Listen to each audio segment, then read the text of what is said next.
오늘 저희에게 주시는 하나님의 말씀 구약성경 사무엘상 11장 5절에서 8절까지의 말씀입니다. 사무엘상 11장 5절에서 8절까지의 말씀, 제가 한 절, 여러분이 한 절씩 교독하겠습니다. 5절입니다. 마침 사울이 밭에서 소를 몰고 오다가 이르되 백성이 무슨 일로 오느냐 하니 그들이 야베스 사람의 말을 전하니라. 사울이 이 말을 들을 때에 하나님의 영에게 크게 감동되매 그의 뇌가 크게 일어나 한 겨리의 소를 잡아 각을 뜨고 전령들의 손으로 그것을 이스라엘 모든 지역에 두루 보내어 이르되 누구든지 나와서 사울과 사무엘을 따르지 아니하면 그의 소들도 이와 같이 하리라 하였더니 여호와의 두려움이 백성에게 임하매 그들이 한 사람같이 나온지라. 사울이 벳색에서 그들의 수를 세어보니 이스라엘 자손이 30만 명이요 유다 사람이 3만 명이더라. 아멘. 매일 밤 알코올 중독에 빠져 인생을 헤매는 제자가 있었습니다. 그 제자를 무척이나 사랑하는 스승이 몹시 걱정된 나머지 알코올에 몸이 얼마나 해로운지에 대한 책을 한 권 사서 그에게 건넸습니다. 제자는 그 제 스승의 가득한 정성을 보며 그 책을 밤새도록 읽고 나서 이제 끊어야겠다 결단을 했습니다. 책 읽기를 끊어야겠다 이렇게 결단했대요. 얼마 후 은사가 제자가 여전히 밤마다 여전히 술독에 빠져 지낸다라는 얘기를 계속 듣고는 안 되겠다 하고 다시 책을 하나 사서 이제 주면서 다른 책 한 권을 주면서 이것을 읽고 여기에 적혀 있는 대로 행해보라라고 권면합니다. 앞으로 다시는 절대로 책을 읽지 않겠다 결심했던 그였지만 스승의 그 정성 어린 그 간곡한 부탁으로 인해서 책을 열심히 읽었습니다. 책을 열심히 읽고 굳은 결심으로 이렇게 결단했습니다. 내가 이제 정말로 끊어야겠다. 정말 끊어야 돼. 이게 끊어야 될 일이구나 생각했습니다.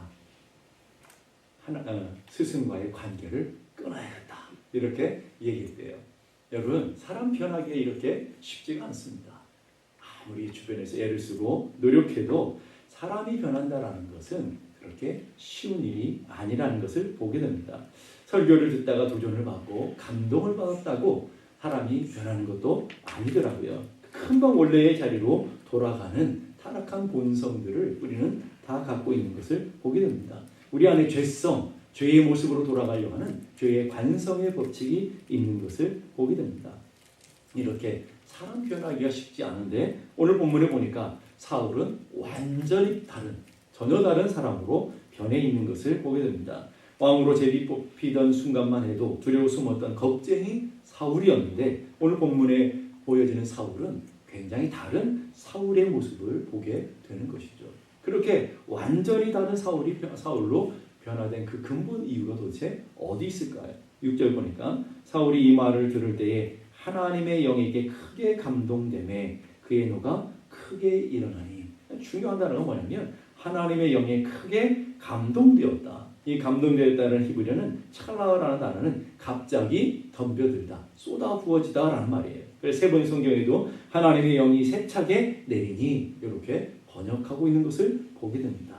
하나님의 영이 부음받아졌어요. 사울에게 강권적으로 부음받아져서 하나님의 영이 사울을 붙잡았더니 사울이 전혀 다른 사람으로 변해졌다라는 거예요. 겁과 두려움과 소심했던 사울이 이제 강하고 담대한 사울로 이제 이스라엘의 왕으로 세워져가는 모습을 보게 됩니다. 하나님의 영이 강력하게 사울이 임했을 때 사울이 어떤 변화가 일어나는지 오늘 본문을 통해서 몇 가지를 살펴보기를 원합니다. 첫 번째 6절 보니까 사울이 이 말을 들을 때 하나님의 영이 크게 감동되매 그의 노가 크게 일어났다. 첫째로 성령이 감동되었더니 의로운 분노가 생겼다는 거예요. 그냥 분노가 아니라 혈기에서 나오는 분노가 아니라 의로운 분노, 거룩한 분노가 생겨지는 거예요. 하나님을 택한 백성들을 괴롭히는 원수 이방나라 암몬에 대한 분노, 그리고 고통받는 백성들을 향해서 긍휼과 자비로 나타나는 그런 분노, 하나님의 백성이 고통을 당하는 그런 분노들이 나타나게 되는 것을 보게 됩니다.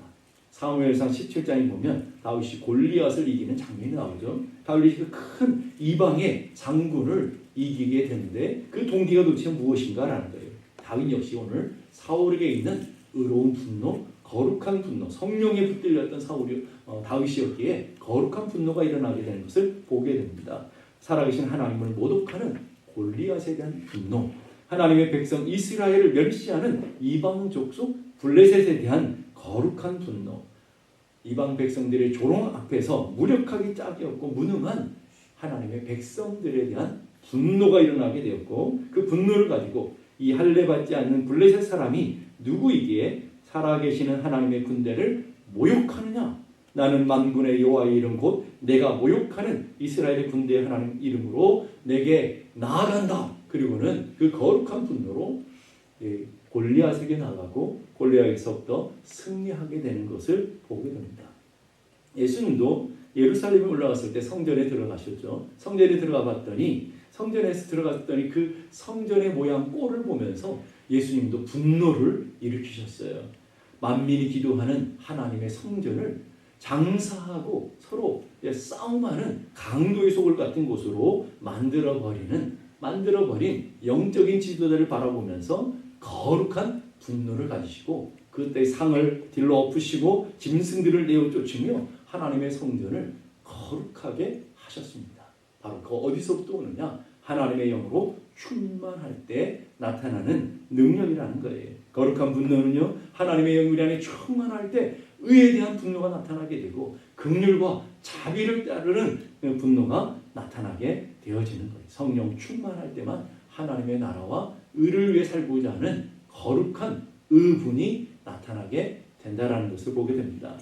오늘 두 번째 보니까 성령이 충만해서 나타나는 것 7절 보니까 한결의 소를 잡아 각을 뜨고 전령들의 손으로 그것을 이스라엘 모든 지역에 두루 보내어 이르되 누구든지 나와서 사울과 사무엘을 따르지 아니하면 그의 소도 이와 같이 하리라. 겁쟁이 사울이 담대해진 것을 보게 됩니다. 암몬 때문에 탄식하고 울고만 앉아 있는 것이 아니라 사울은 소 두 마리를 잡아서 여러 토막으로 내고 그리고 전 이스라엘 백성들이 지역에 보내면서 나와 싸운 하나님의 이름으로 나와 싸우지 않으면 이렇게 갈기갈기 찢어질 것이다라고 하는 담대한 모습을 보게 돼요. 그런 담대한 모습뿐만 아니라 적을 향해 담대한 행동으로 나아가게 되는 걸 보게 됩니다. 하나님의 진리에 대한 순종의 모습은 바로 성령 충만할 때만 가능하다라는 거예요. 성령 충만했더니 마음만 있는 것이 아니라 행동하며 결단하며 그 결단한 것을 이루는 그런 믿음이 생겨지더라는 거예요. 하나님의 은혜가 임할 때 진리의 말씀을 깨닫게 하시고 또 주님의 뜻에 순종할 수 있는 힘이 생겨지게 되는 것을 보게 됩니다. 11절 보니까 이튿날 사울이 백성을 3대로 나누고 새벽에 적진 가운데로 들어가서 적진 가운데 한복판으로 들어가는 용기가 생겼고요. 담대함이 생겼고요. 그 용기와 담대함뿐만 아니라 그것을 행하는 적진 가운데로 뚫고 들어가는 그런 모습을 보게 됩니다. 앞에 있는 장애물을 피하지 않아요. 인생의 문제를 피하지 않고 인생의 문제를 향해 담대히 나가는 믿음이 생겨지는 거예요.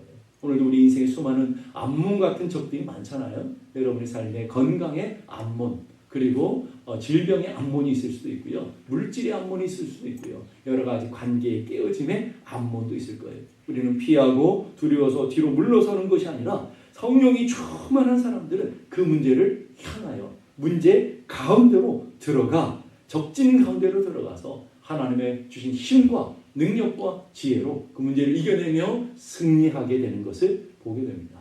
여러분들도 성령으로 충만하여 여러분의 인생의 앞에 있는 장애물을 뛰어넘을 수 있는 담대함과 용기가 있어지기를 주님의 이름으로 축복합니다.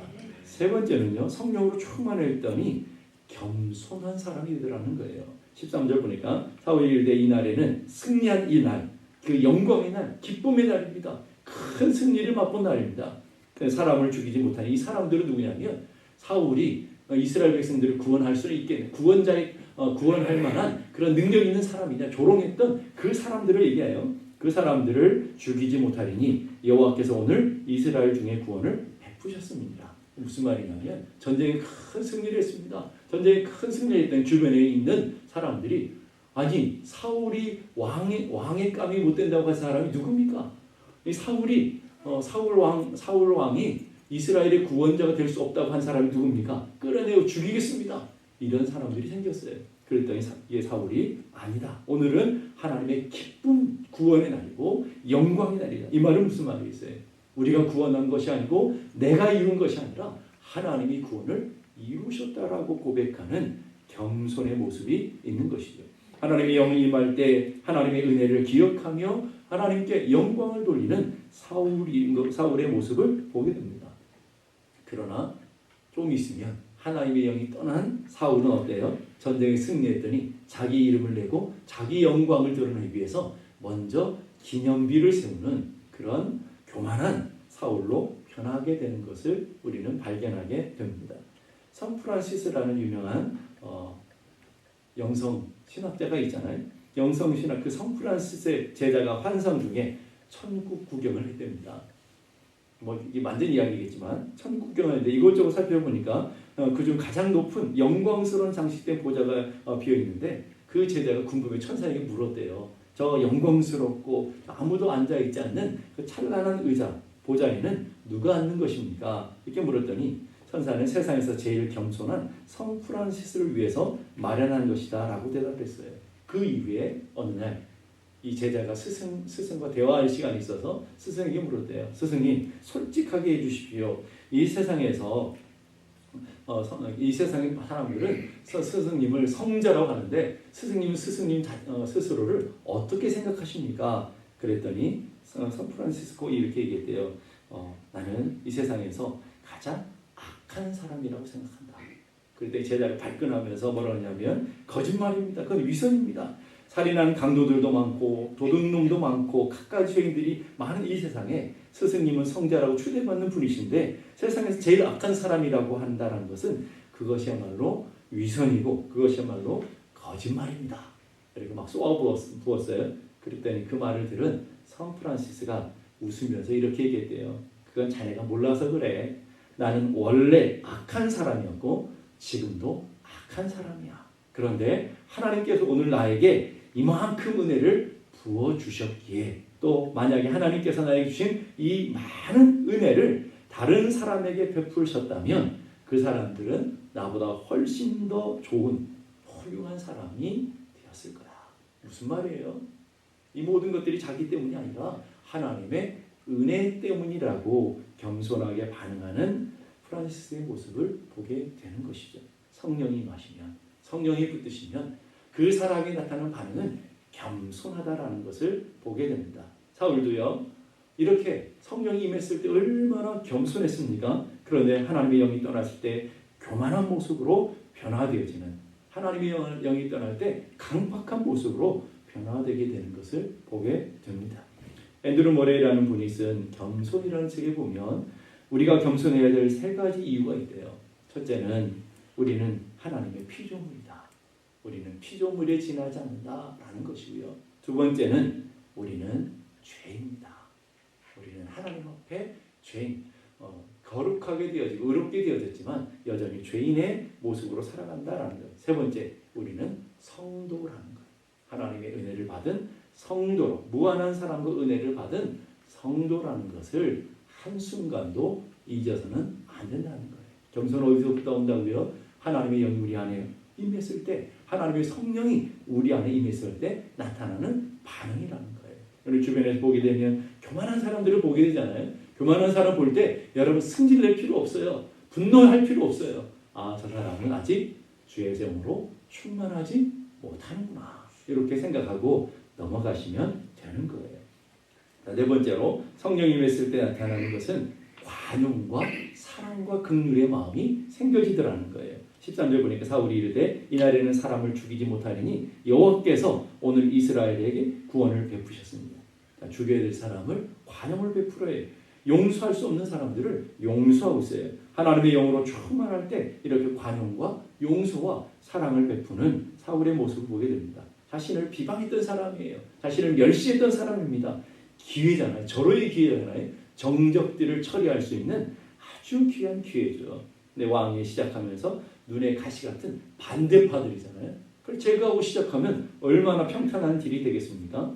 그런데 그날에 주의 성령이 충만했더니 그들을 다 품어주고 용서하고 관용하게 되는 것을 보게 돼요. 이랬던 사울이지만 훗날에 하나님의 영이 떠나니까 어떻게 돼요? 하나님의 영이 떠나니까 서로 미움에 사로잡히고 질투에 사로잡히고 용서는 어디론가 사라져버리고 분노에 사로잡힌 사울로 변화되게 되는 거예요. 보게 돼요. 미움과 분노의 눈이 멀어서 평생을 다윗 죽이려고 하는 일에 그렇게 온 인생을 써버리게 되고요.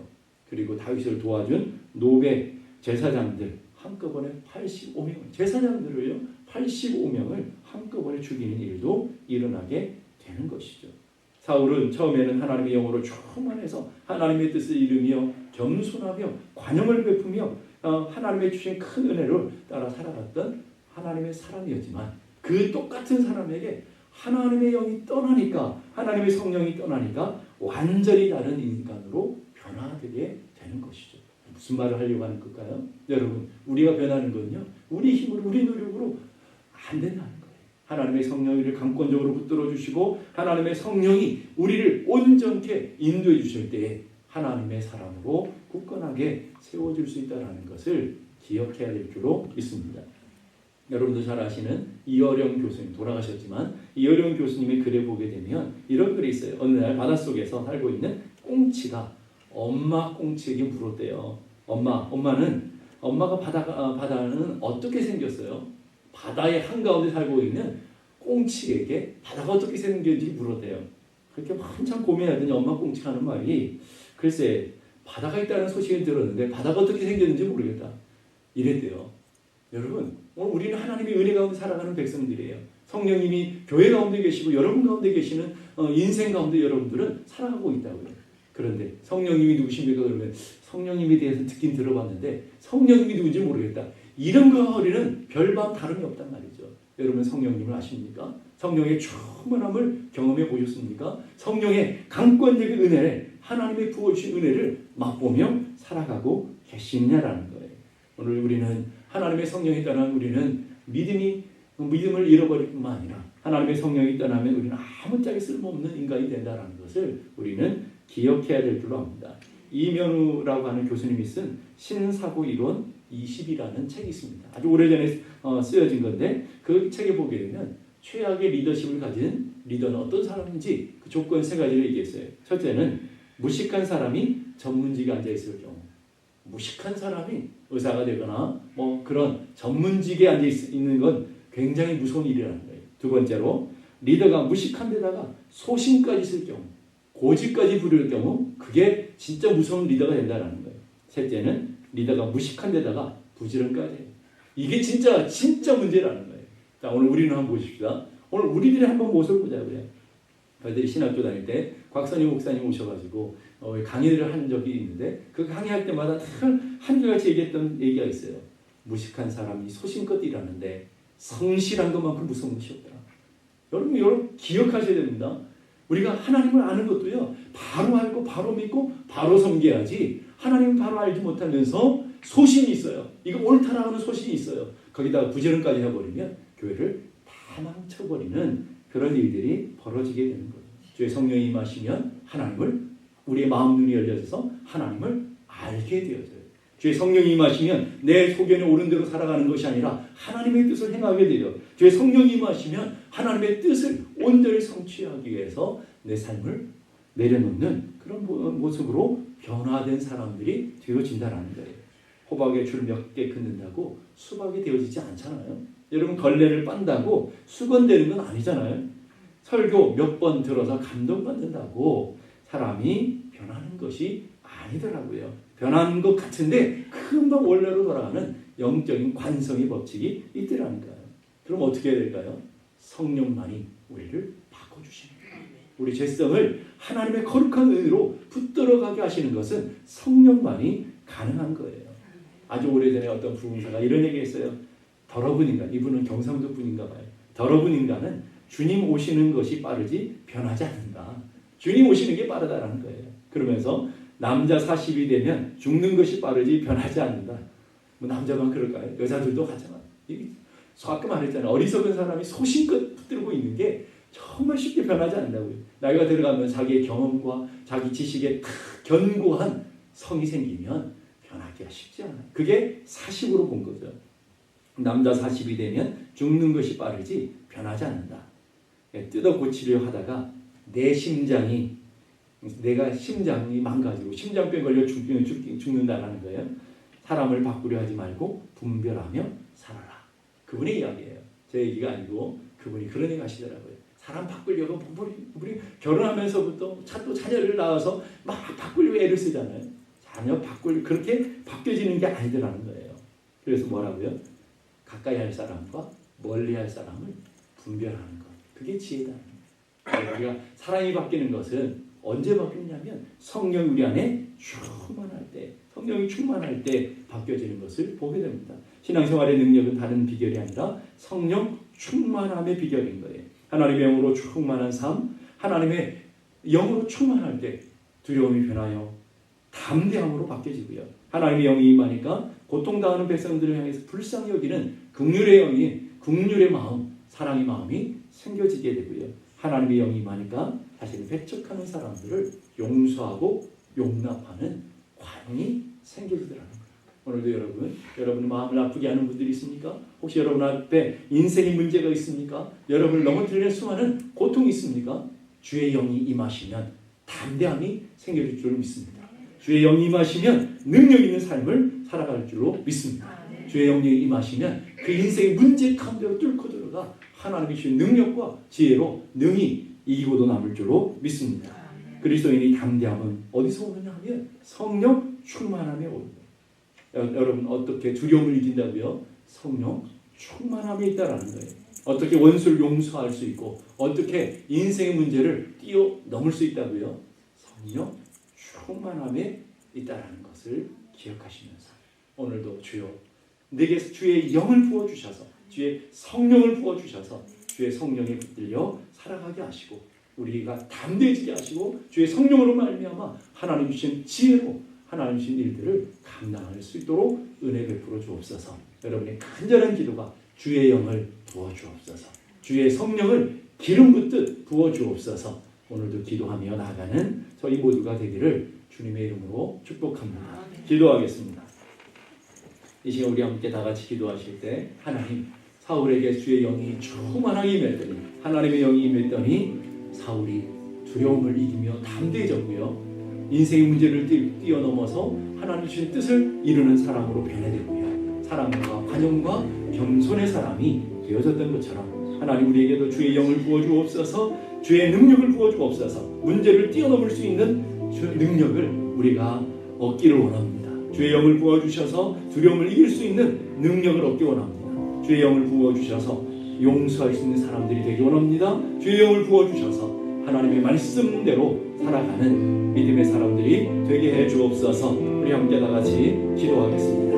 하나님 아버지 은혜를 감사합니다. 오늘도 저희를 사랑하셔서 예배 가운데 불러주시고 은혜 가운데 세워주심을 감사합니다. 이 시간도 주의 영을 부으사 하나님의 거룩한 능력 가운데 서게 하여 주옵소서. 사울이 주의 영으로 충만할 때 두려움을 이기며 하나님의 주시는 용기를 가지고 승리의 자리로 나갈 수 있다는 것처럼 하나님께서 우리의 주의 영을 부으셨을 때에 하나님 두려움을 이겨내며 하나님의 뜻을 이뤄낼 수 있다는 것처럼 하나님께서 사울에게 주의 영을 부으셨을 때 용서하며 겸손할 수 있었던 것처럼 오늘 우리에게 주의 영을 부어주셔서 하나님의 성령으로 충만케 되어지게 하셔서 문제를 뛰어넘으며 하나님 주신 믿음을 따라 살아가며 하나님의 영광 가운데 설 수 있는 저희들 되게 하여 주옵소서.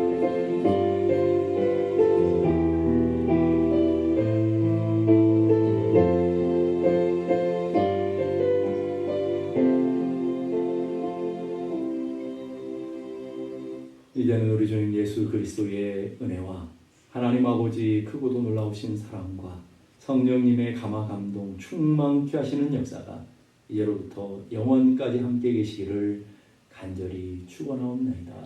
아멘.